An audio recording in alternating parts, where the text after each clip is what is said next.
Hello everyone, আমি Sneha. Welcome back to my another mini blog. সকাল থেকে আজকে কোনো ভিডিও ক্লিপস নেওয়া হয়নি, তাই দুপুরে রান্নাবান্না করতে করতেই তোমাদের সঙ্গে ভিডিওটা শেয়ার করছি। তো ফার্স্টেই আমি এখানে ডিমটাকে ভেজে নিয়েছি, কারণ আজকে হবে ডিম কষা। অনেক দিন পর আমাদের বাড়িতে আবার ডিম কষা রান্না হচ্ছে। আমার রাতে তো একদম ঠিকঠাকভাবে ঘুম হয় না, ওই ভোরের দিকটা একটু ঘুমোতে পারি, তাই ঘুম থেকে উঠতে অনেকটা লেট হয়ে যায়। এনিওয়ে, রান্না করতে করতেই আমি একটা সাইডে বসিয়ে দিয়েছিলাম দুটো ডিম সেদ্ধ, যার মধ্যে থেকে একটা আমি খাবো। আর এদিকে চিয়া সিড ভিজিয়ে রেখে দিয়েছিলাম আধ ঘন্টা আগে, সেটাকে এখন লেবু দিয়ে আর ঠান্ডা জল দিয়ে মিক্স করে খাচ্ছি। এত তৃপ্তি পেলাম না খেয়ে, কি বলবো। আজকে সকালবেলা একদমই চা খেতে ইচ্ছা করছিল না, তাই লেবু আর চিয়া সিডের জলটাই খেলাম। কখনো আমি ছাতুর শরবতও খাই। আমার ওই সকালবেলা সলিড খাবারের থেকে না একটু লিকুইড খাবারই এই গরমকালে বেশি খেতে ভালো লাগে। তো এরপরে আমি একটা ডিম সেদ্ধ খেলাম, আর এর মধ্যে একটু বিট লবণ আর গোলমরিচ ছড়িয়ে দিয়েছিলাম। প্রচণ্ড গরম পড়েছে, আর এই গরমে রান্নাঘরে দাঁড়িয়ে রান্না করতে না এখন ভীষণ কষ্ট হয়।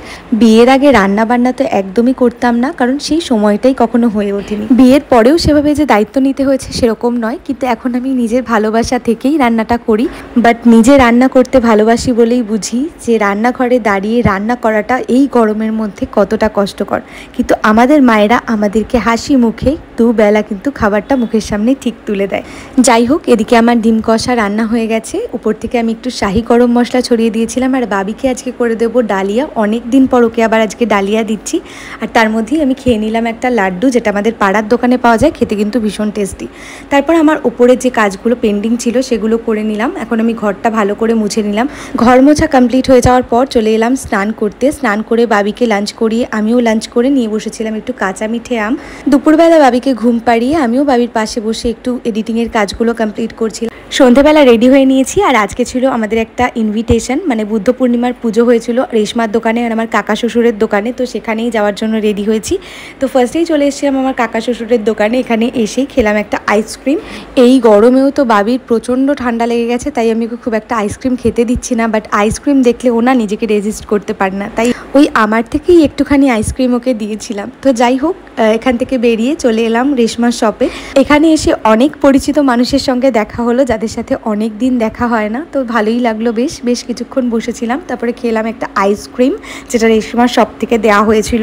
এরপর চলে এলাম বাড়িতে, আর বাড়ি এসেই আমি ফার্স্টে চলে গেছিলাম স্নান করতে। স্নান টান করে এসেছি, তখন দেখি যে বাবির পাপা বাবির জন্য এই বন্দুকটা নিয়ে এসছে, যেটার থেকে বাবলস বেরোয়।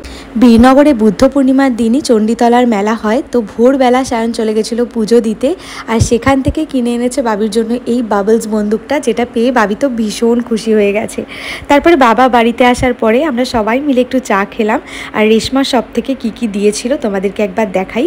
ফার্স্টেই একটা মা তারার মূর্তি দেয়া ক্যালেন্ডার ছিল, যেটা আমি বার করার সাথে সাথেই ঘরে টাঙিয়ে রেখেছি। তারপরে ছিল পনির পোলাও আর কাশ্মীরি আলুর দম। এটা দিয়েই আমরা সবাই ডিনারটা কমপ্লিট করলাম। আর আমার কাকা শ্বশুরের শপ থেকে দেওয়া হয়েছিল এই কাঁচা আম ফ্লেভারের রসগোল্লাগুলো। এটাও না ভীষণ ইউনিক টাইপের খেতে ছিল। রেশমা শপ থেকে এই কোল্ড ড্রিঙ্কসটাও দেওয়া হয়েছিল। এটা খেয়েই আজকের দিনটা এন্ড করছি।